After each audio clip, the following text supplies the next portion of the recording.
Welcome to San Anselmo, California. This is where the first public appearance of Boba Fett happened in 1978. It was September 24th, 1978 to be exact, and Boba Fett made his first public appearance at the San Anselmo County Fair Day and Parade. 1 month later, the world would get introduced to him in the infamous Star Wars Holiday Special. Maybe I can help you. I am Boba Fett. And in that special, Fett is only a cartoon. The world would have to wait 2 years to see Boba Fett's live-action debut in 1980's The Empire Strikes Back. But if you were here in 1978 for the San Anselmo County Fair Parade, you would have seen Darth Vader and this new character, Boba Fett. Let's walk the parade route and see how much has changed in 46 years. And I'll also show you how San Anselmo was the birthplace of the Star Wars universe.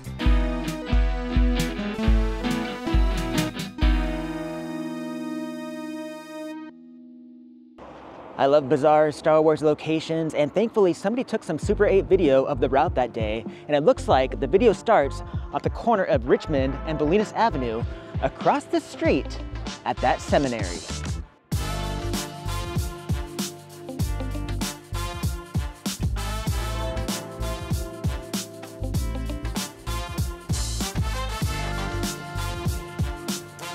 Boba Fett and Darth Vader came right out of those doors, and this is the Montgomery Memorial Chapel. It's a Presbyterian seminary. Hokey religions. So mystery solved. I guess that hokey religion that Han was talking about is Presbyterian. I kid, but I do love all the religious symbolism in Star Wars. Now, this chapel was designed in the Richardsonian Romanesque style by architect John Wright, and it features stained glass windows depicting Old Testament stories. As Vader and Fett walk out, we can see that the doors, the ironwork on the doors, the columns, and the stairs are exactly the same as they were 46 years ago. The only thing that's changed is that they've added handrails on the stairs. And as our favorite villains walk past this building, we get a glimpse of those arches down there.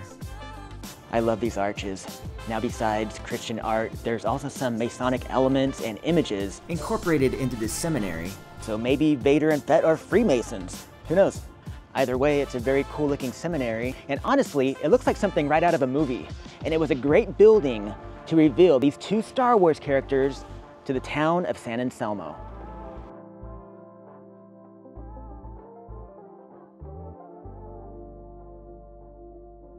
I would knock, but I'd be afraid they'd try to convert me. Let's go.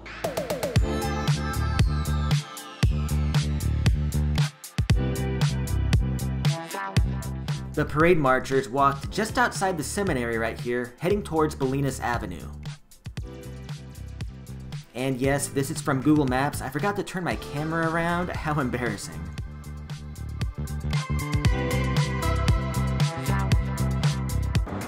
Then they walk down Bolinas Avenue down to San Anselmo Avenue, and they pass this market, which has been remodeled extensively.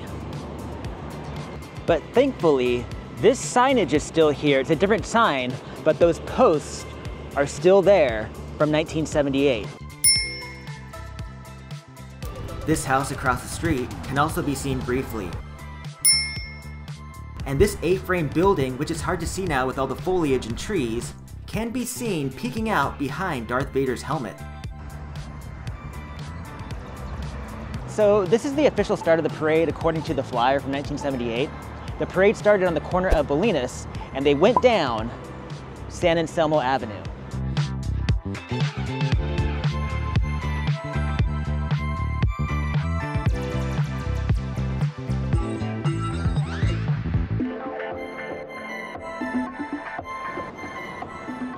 The parade continues down San Anselmo Avenue right here by Bell Street.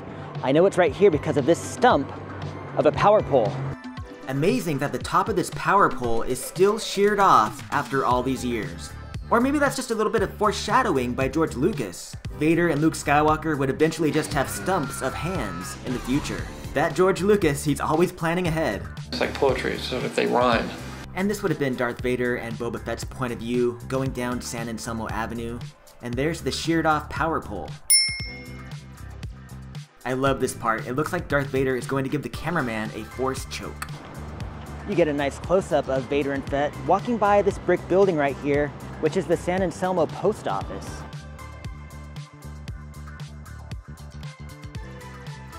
The flagpole, the awning, and the glass doors are still there, covered up partially by this tree. And back in '78, next to the post office was a vacant lot. There's no longer a vacant lot next door. There's a building there now. And you see a piece of that window in the frame.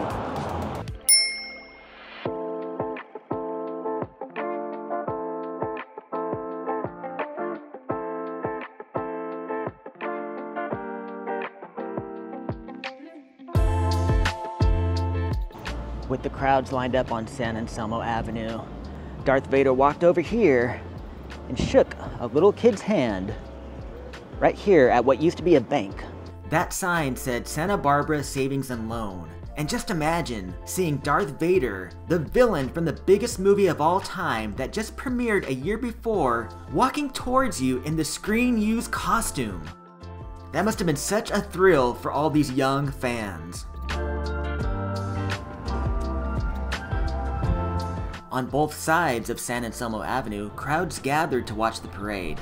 So many excited to see Darth Vader and this new spaceman walking with him. These were the first generation Star Wars fans.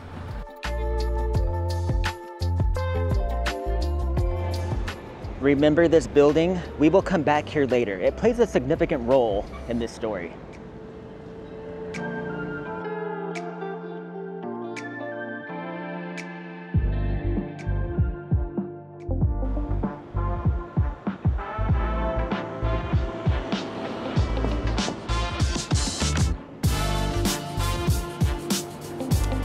It's really hard to capture this angle without getting run over.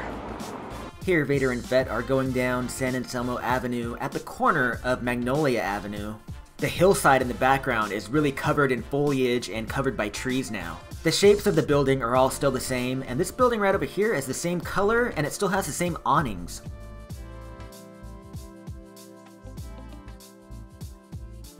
I love a parade, and I love this little town. I've never been here before, but I want to come back and just do a little shopping. I want to check out all the restaurants, and they got 3 coffee shops right on this little strip. And if you guys want to keep me caffeinated, please hit like and subscribe. It's totally free. Check out the kids following along the parade route, trying to get a good look at Darth Vader, and they're probably wondering, who's Darth Vader's friend? And this Sith Lord and bounty hunter had a police escort in case some of the parade attendees got out of hand, and those shops in the background have barely changed at all. Coming around the corner, check out that sharp edge on the building. That building is still there. Now notice in the middle of the road there's now outdoor dining, which was probably a result of the pandemic. Our favorite villains are walking just past Tamalpais Avenue. In 1978, this building used to be a toy shop, but now it's split into 2 businesses. There's the current Marin, and on the corner is a coffee shop. I bet that toy shop sold Star Wars action figures.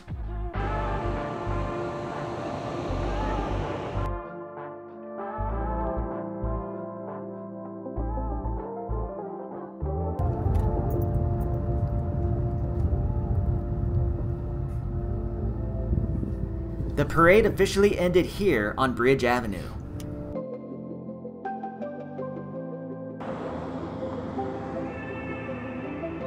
And you could see some kids waving to the cameraman as some kind of garage doors close on the scene. I believe those are the doors of the firehouse across the street, which has been remodeled over the years. Although that was the end of the parade, it wasn't the end for our 2 Star Wars characters. They went back down San Anselmo Avenue for a very special reason.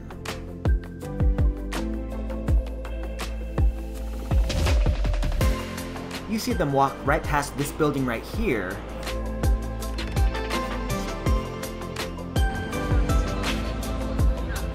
And walking with them in the sunglasses is Star Wars producer Gary Kurtz. It's a little fun fact for you.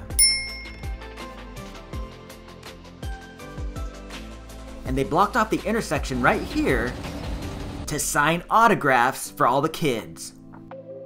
That building behind Vader looks exactly the same today. That's an old Wells Fargo bank. So who were in the costumes? And the Darth Vader costume was Bryce Kermit Eller. He portrayed Darth Vader at public appearances from 1977 through 1980. Most notably at Grauman's Chinese Theater for the premiere of Star Wars, and at the 50th anniversary of the Academy Awards. And Dwayne Dunham was in the Boba Fett costume. He was an assistant editor at Lucasfilm, and basically he got the job because he had the right body type for the costume. And in this brief clip, we can see him writing the B for Boba Fett. But from what I've read online, he just signed the pictures Boba. So at least the people of San Anselmo knew that this character's name was Boba. Now, Fett's first live-action appearance in The Empire Strikes Back was portrayed by Jeremy Bulloch, who I actually got to meet a long time ago in a galaxy far, far away.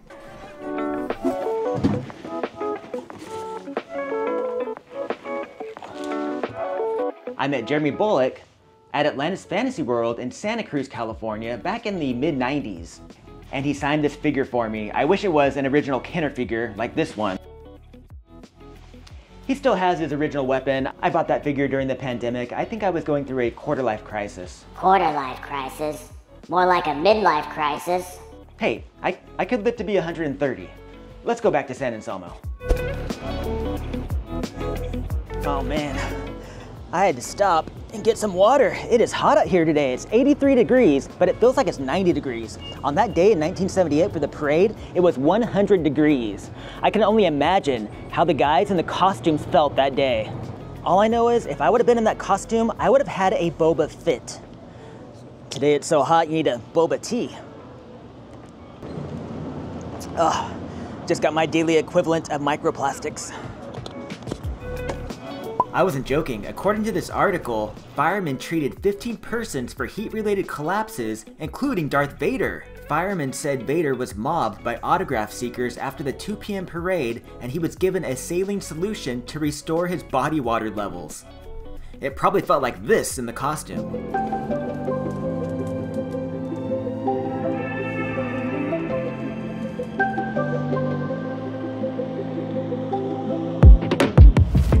Not only was this little town the site of the first appearance of Boba Fett, but in 2012, George Lucas created Imagination Park. Check it out, it's Indiana Jones.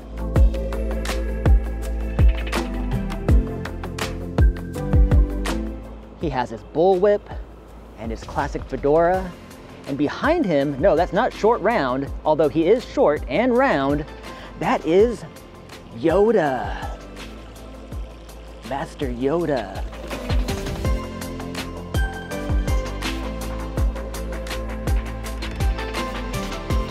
It's so peaceful in this little park, and you can really let your imagination run wild.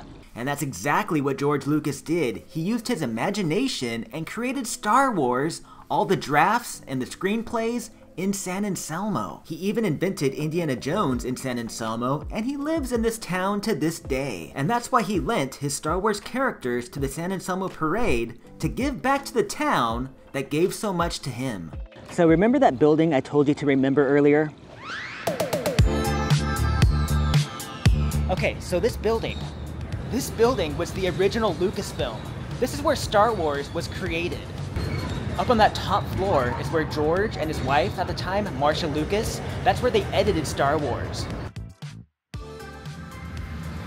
Yep, up there, on the second floor, is where one of the most influential movies was edited and put together. And Ben Burtt and his team did a bunch of sound design and mixing in this building on projects such as The Empire Strikes Back, Raiders of the Lost Ark, and all the sound design for E.T., including E.T.'s vocals, were recorded in this building. Currently, this building is for rent, so you could put your business inside a piece of Hollywood history.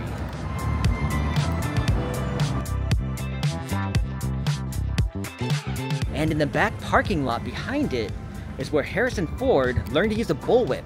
Well, one article I read said that Harrison learned how to use a bullwhip back here. Another one said that he was showing Lucasfilm employees how to use a bullwhip. Either way, they recorded preliminary sounds of Harrison Ford using a bullwhip for Raiders of the Lost Ark back here. And in 2024, Stanley Foss did the moonwalk out here. This place is still making memories. They worked out of this building until 1982, but a flood and also they were outgrowing it. George moved everything to Skywalker Ranch.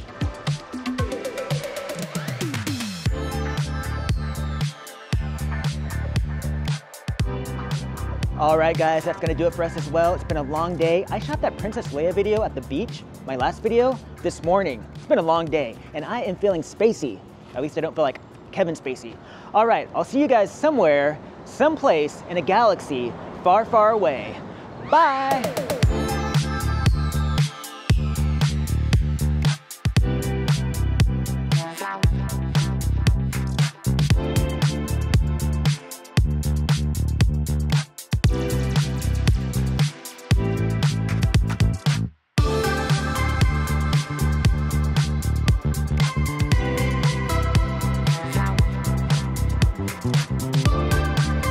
The base of the Indy statue is a skull. And I gotta say, this statue is already better than Kingdom of the Crystal Skulls. Way more believable.